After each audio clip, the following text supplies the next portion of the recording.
It's time for the Parent Memoirs. So, welcome to another episode of the Parent Memoirs. I'm Laura Mack. I'm Jessica James. Okay, so we've already been chit-chatting a little bit, and Jessica was telling me about what state is it? North Carolina? South Carolina? South Carolina, yeah.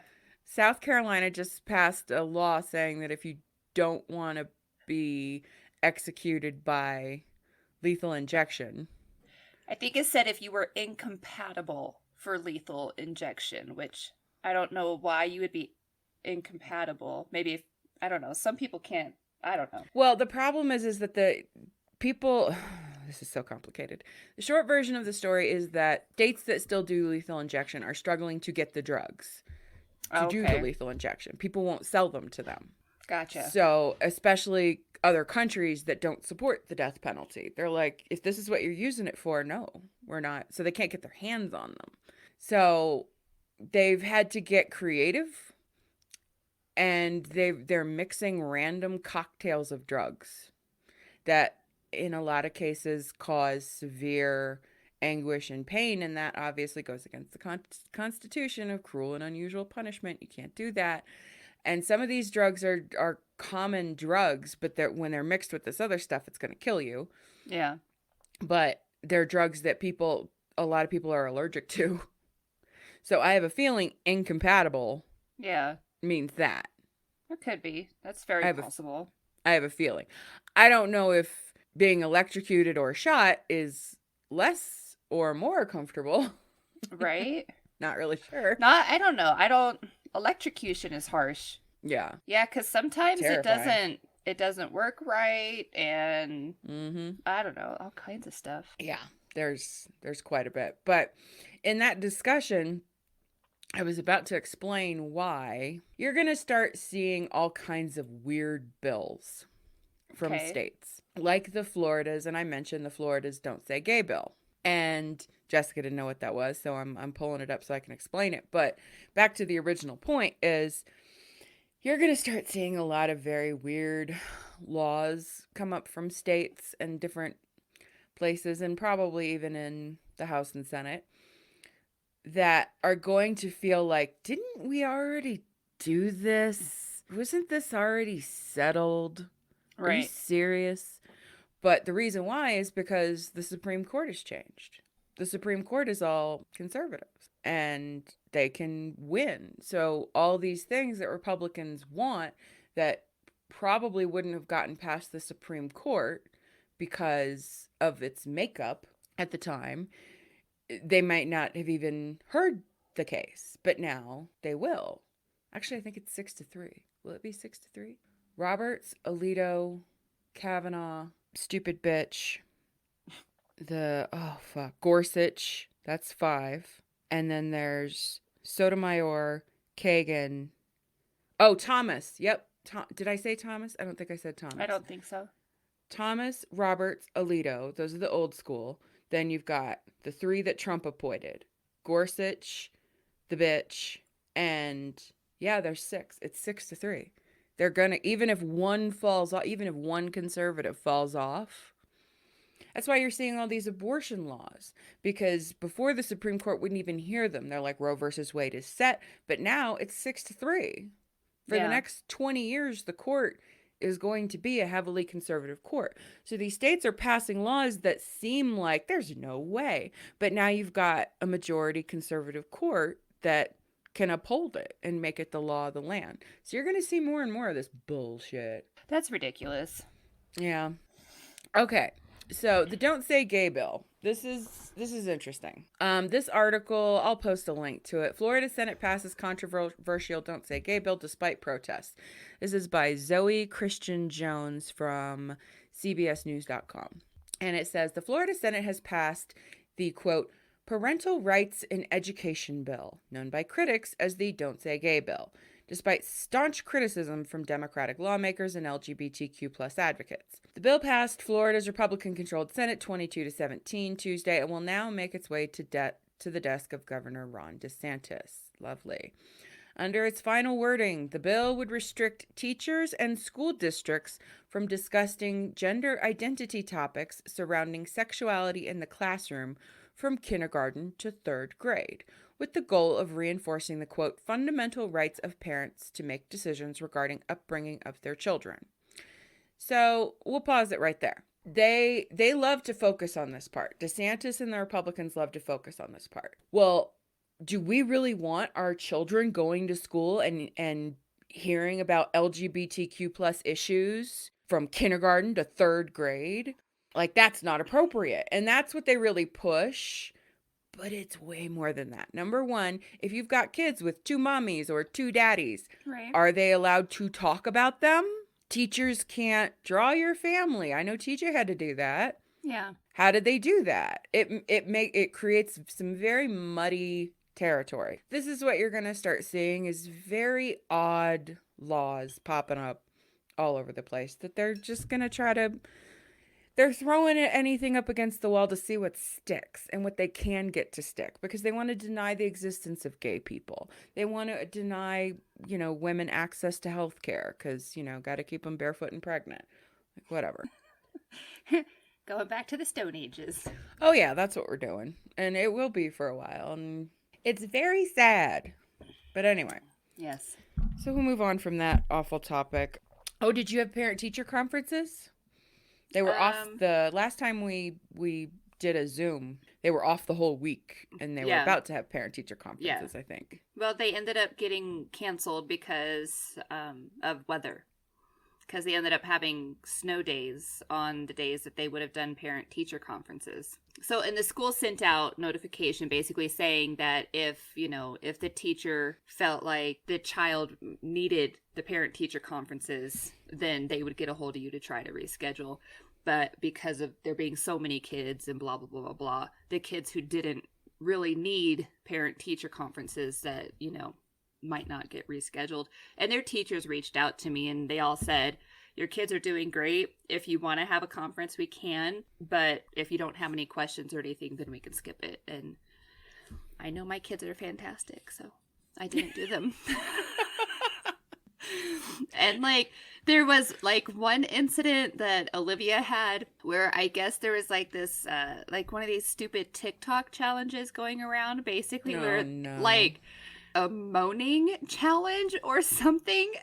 And so I guess Olivia got it going at some point in her class, which my kids don't have TikTok. I hate TikTok. So how she learned about it, I don't know. I know TJ doesn't either, but he says it all. He's like, this TikTok. I'm like, how do you know about it? Right. He doesn't have Facebook. He doesn't have Twitter. He doesn't have any. I'm like, they got to hear it from YouTube. That's the only thing I could think. Anyways, I guess there was an issue with Olivia moaning in her classroom. So she was doing this and the teacher asked her to stop and she didn't. She kept doing it. So there was that incident, which I'm like, great. My 9-year-old sitting in third grade moaning, getting other kids to moan along with her. I'm like, that had to be amazing. You're like, oh my God. My daughter started an imitation orgy in third grade. Right.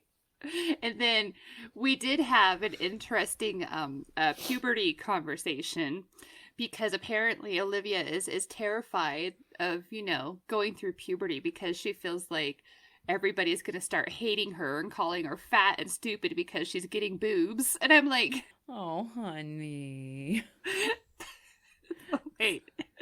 Uh-oh. So then we were talking, we're talking about womanly things. We're talking about having periods and all this stuff. And I had called Gabby in because, it's the older sister. She's gone through it. And so I was hoping that she would provide some encouragement as far as this whole, okay, I'm terrified to do this. People are going to call me fat and stupid. So I called Gabby in. And I was like, was it this way for you? And did you feel this way? Thinking she was going to be like, oh gosh, no, it's no big deal, blah, blah, blah.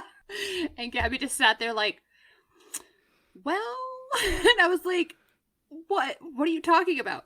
She was like, I mean, you do feel different. You do kind of feel like, people look at you differently. And I'm like, you never told me that you felt this way when you were going through all this, and she's going to be 15 this year.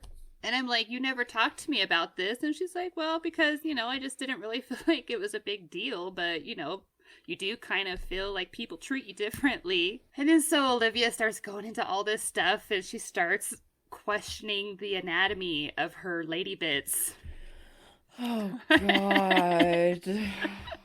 And then, so I always... So happy I have a boy. I can't even. Sorry, go on. No, it's okay.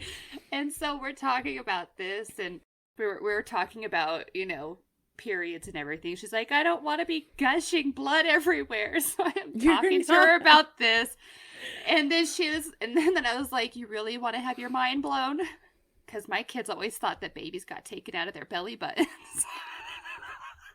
Because that's what I told them as babies, because I didn't want to deal with questions. Of course not. Because she asked me about the hole in her vagina, the big hole. And I was like, that's where babies come out. And she was like, I thought that was just where you put your fist. I was like, what the fuck?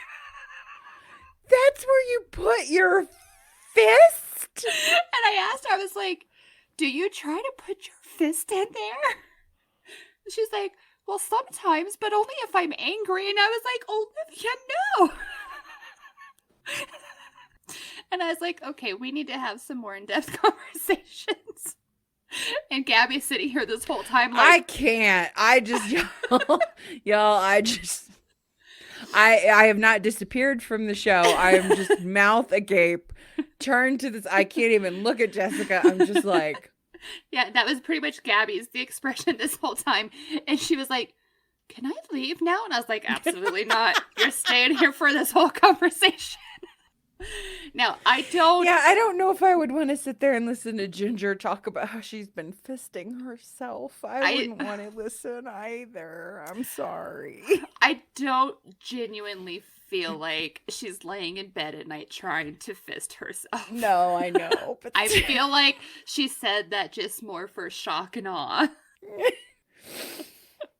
Oh my God. But that was, that was one of the conversations that I was able to have this week. Wow. So yes, have fun with your boy. The fact that I said, was there any funny stories? And you had to think about it. Well, that's because... Confuses me. Because I was trying to determine whether or not this was an appropriate story to share. If you would like me to cut it out of the episode, I absolutely can. No, it's okay. It's too good. And like I said, I really don't feel like she's in her room every night trying to do such things. So. Oh my God, I'm gonna die. Don't die. I do wonder sometimes, like, how much do your kids say that is just to shock you?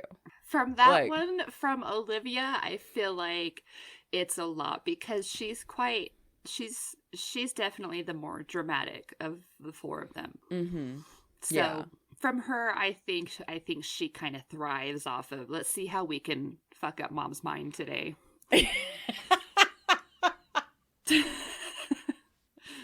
It's gonna be her AKA Olivia Mindfuck. Right? Like in quotation marks. Yeah. It's gonna be her roller derby name. Mindfuck. There you go. Yep. Oh my God. Yeah. Good so Lord. it's gonna be interesting to see how much these conversations differ when it's time to have them with Liam. Oh, George is handling it. I don't know. Yeah. And I didn't have brothers. I don't know anything about it.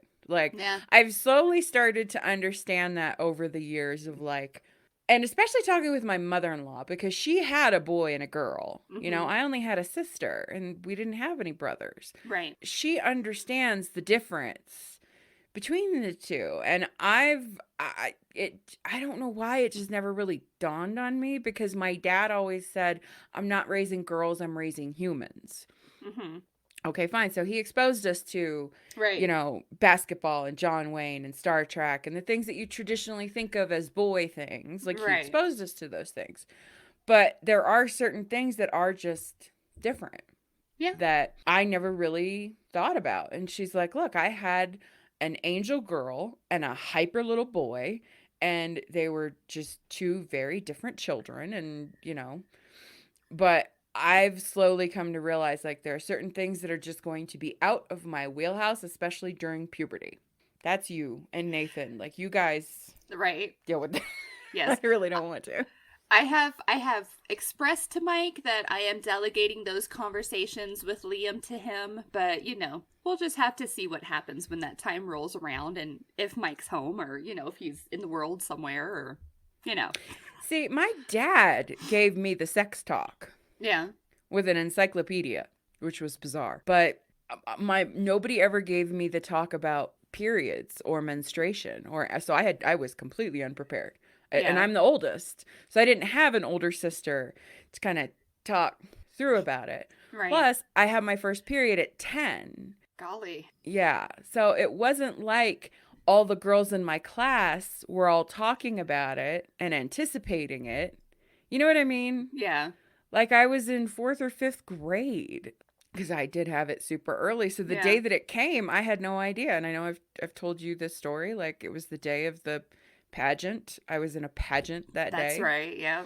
The Miss Preteen fort, whatever fort we were on. Right. And woke up and I thought I pooped my pants. Right. I didn't know what it was because it was like brown. Because, by the time you wake up and you see it and everything, like it's, yeah. Oh God. So I just like threw my underwear away and panicked. I was like, oh my God, I had an accident. That's so embarrassing. And I was spending the night at a friend's house. I wasn't even home. So I could like tell my mom. I was just embarrassed. Right. So I threw my underwear away and we went to the venue. And then I went to the bathroom where I was going to get changed with my mom. And there was more. And I was like, something is wrong. So I'm like, Mom.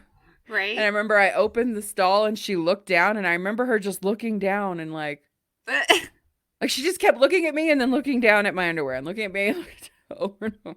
And she was like, oh my God, it's your period. And I was like, what's that? Yeah. And we have video of the pageant and my sportswear competition was white shorts. Oh boy. So she called my dad and was like, get the biggest pads you can find to make sure that I didn't have an accident on the stage. Right.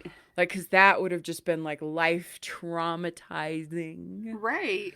So she asked my dad, and my dad was like, what for? She called him from the payphone in the hallway. Payphones. Oh, yeah.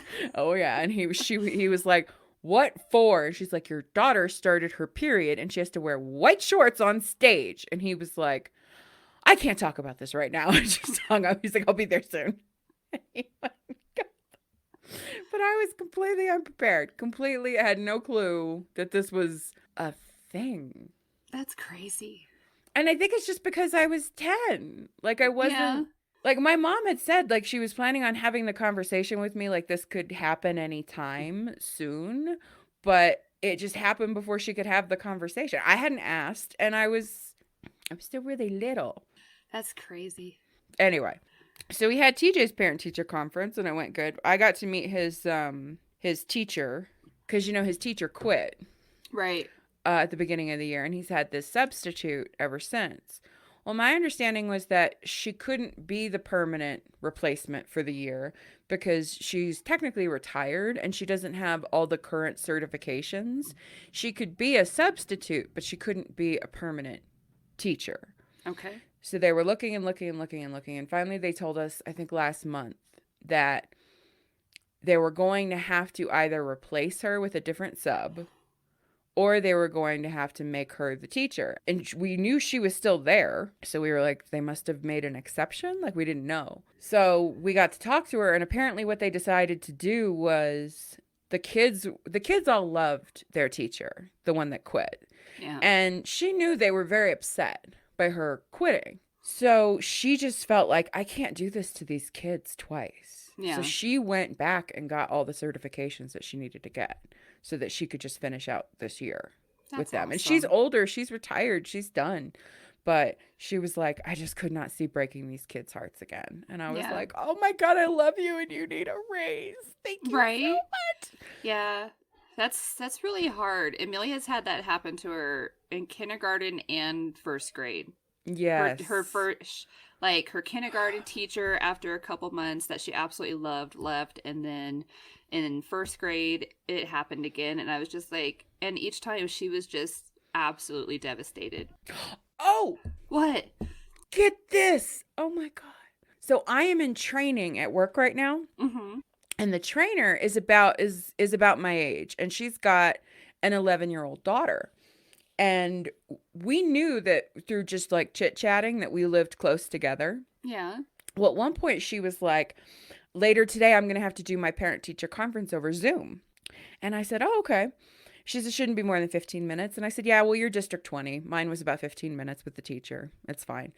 And she was like, "What school does your kid go to? If you don't mind me asking." I said, "He goes to blah, blah, blah." And she goes, "Oh my God, my daughter does too." And we started talking. Guess who had the same fucking nightmare first grade teacher that TJ had? She did. I was like, "Wait, was it Mrs. So-and-so?" And she was like, "Oh, did TJ have her too?" I was like, "Yes." Oh, and we spent like 15 minutes in the training just going off telling, I'm like, how is, and she's not the first person I've met that has had that teacher. I'm like, why is she still a teacher? And she's still a teacher right They now. moved her to be a kindergarten teacher. That's right. That's right. Oh my God. I'm like, great. Start the kids off hating school immediately. Right. Traumatize them right up front. It'll be great. Yeah. Parent pause. Yes. So we had to pause for a second because Jessica's daughter came upstairs with a pasta fork, wanting to know if she could use that as a cereal spoon. Yes. She's definitely my kid. Yes, she is, and that's a good thing. Yes. Okay, so let's get through our little list here. So Leticia Stouch, I believe there's big speculation online this week that she had killed herself. They were keeping like a tight lid on an inmate who had died at the same location that she's at. And I guess they confirmed no, it wasn't her. But Facebook was lighting up like, did she? Better not have. Right. Everybody was all mad. Yeah. But I believe it is official that the trial got put off until, I guess the next court date is in April. What I find bizarre is like, we know it's going to be delayed because of this wait list and the 63 days with the evaluation and all this stuff. But here's one. So it's been pushed back. As of March 5th, it's been pushed back 2 months. So it's going to just keep, it's just going to keep getting held over. So there's not really a big Leticia Stouch update. I just wanted to mention it because I know that we'd mentioned it before and that the trial was, we thought, going to start soon. So with Lori Vallow, I thought this was interesting. So if you remember when we covered that story, there was a weird incident with, follow me here, with Lori Vallow's niece's ex-husband getting shot at with what he thought was a paintball gun, right? I vaguely remember that, yeah. Right, and there was like a Jeep that was sitting out that turned out to be the Jeep that Tylee Ryan usually drove. Yeah. And then there was video of them removing the back seat and the spare tire in the back of the Jeep in a storage area and all this stuff about this Jeep. Well, they've still been, the ex-husband who was shot at, his name was Brandon Boudreaux, I believe. And he was, the police in Arizona have still been looking into this. And they have officially cleared Chad as having been involved in it.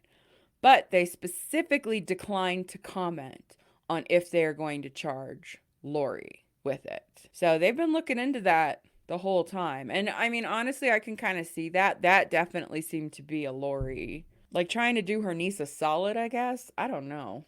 I don't know. That's a bizarre one. Yeah. But I kind of expect her to be charged with that. Because the person that we think is the shooter was the brother who's dead. Right. Because he got shot. No, he didn't get shot. He's died from the blood clot in the lungs. Her ex-husband, Lori Vallow's ex-husband, got shot by her brother. And then her brother died from blood clots Okay. in the lungs. Sorry. I know, it's a mess. That whole story. I need a flow We need a chart for this family. I know. Did I so told and you- so kill this person? Yes or no? Okay, go I know, we left. need one of those big... I should create one of those boards with, like, the red string. Right? Yeah. I wonder if you can search for red conspiracy string on Amazon. Can I buy that? I don't know, but I bet if you went to like Hobby Lobby and bought some yarn and sold it as conspiracy string, I think it'd be a hit. I think people would gobble it up.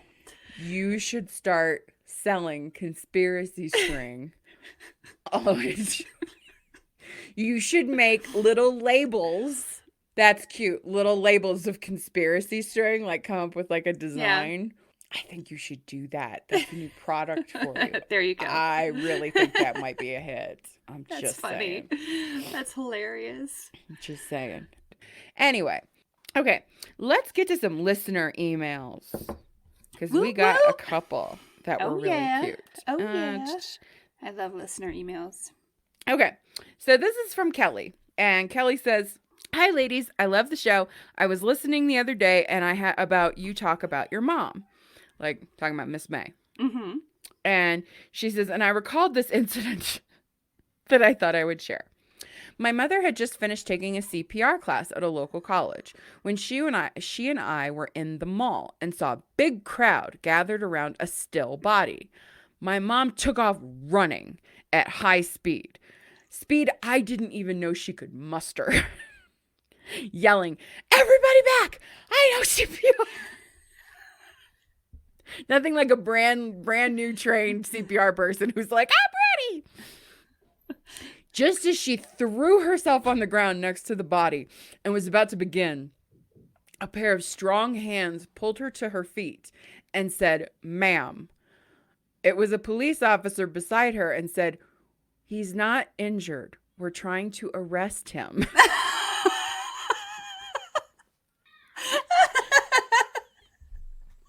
Oh, I love it. Oh, that's fantastic. She was ready. Like, no, he doesn't need CPR. Oh my God, that's fantastic. Thank you, Kelly. That story was really good. Yes. And it's totally something I could see my mom doing. Something I could see myself doing.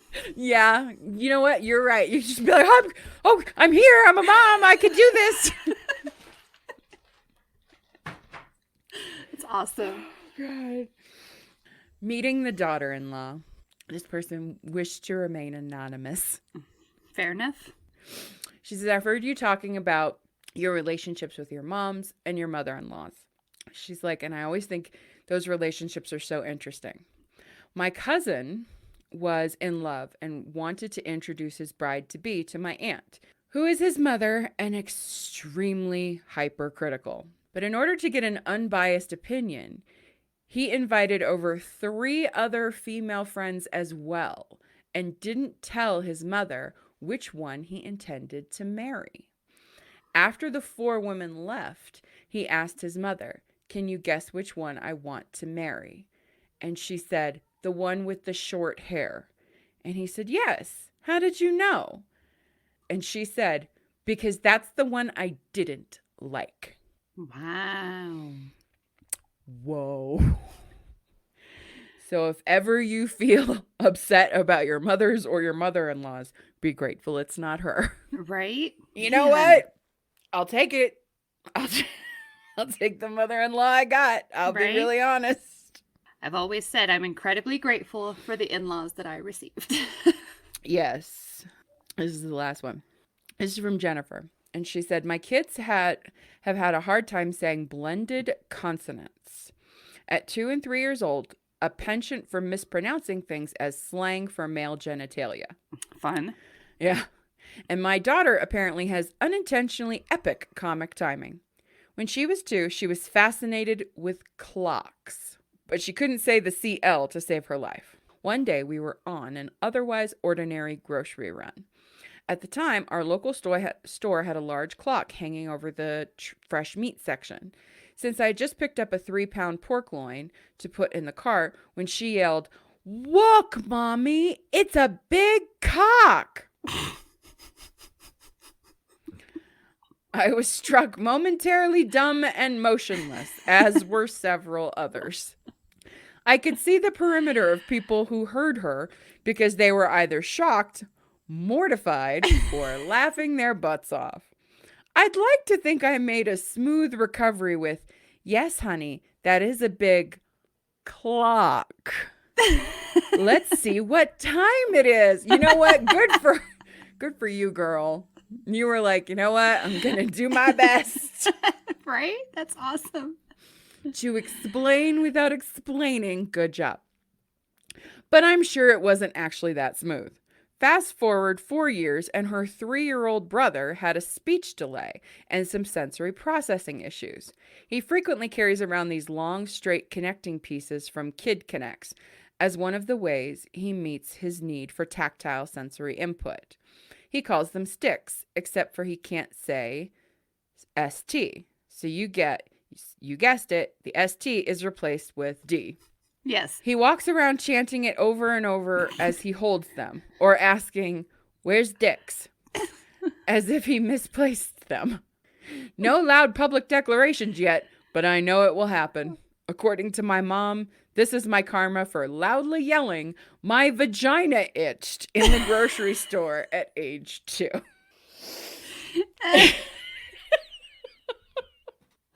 Oh, I love it. I love those embarrassing moments in public. I love the parent karma ones. Right. Like, because Ginger, my little sister, I was the oldest, so I was the babysitter. So she would just meet up with friends out in the front yard when I was babysitting and just leave. And I wouldn't know where she was for hours. And as the oldest and the responsible one, I had to wander around looking for her and freaking out and trying not to call my parents. And I'm like, I know she just ran off with friends, but I still need to find her. Right. God, she used to piss me off. So whenever my nephew Lucas has just left, I'm like, Oh, well. now you know how big Sissy felt. Right? Fuck off. Oh my God. She ruined countless number of days doing this shit. But anyway. Oh, yeah. But even for me, like we just had an incident that I was like, the one I never got in trouble as a kid. I was a goody two shoes. I've talked about this. Mm-hmm. I always have been. But the one time I got grounded was because I lit some candles in my bedroom that I wasn't allowed to light. Mm-hmm. And I argued with my parents with the seriousness of as if I was arguing a case before the Supreme Court. And I actually used the term first time offender. My parents will tell you this. They still talk about it. They're like, oh yeah.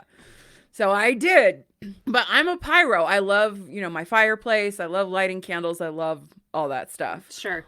Well, the other day I go out onto the deck. TJ was at my parents' house spending the night, and I go out onto the deck, and there's something wrapped in what looks like a ball of burnt paper towel. Mm-hmm. And I open it up, and it's one of TJ's action figures, and it's burnt to a crisp. And the paper towel around it is charred, like it's been lit on fire. And I'm like, what the?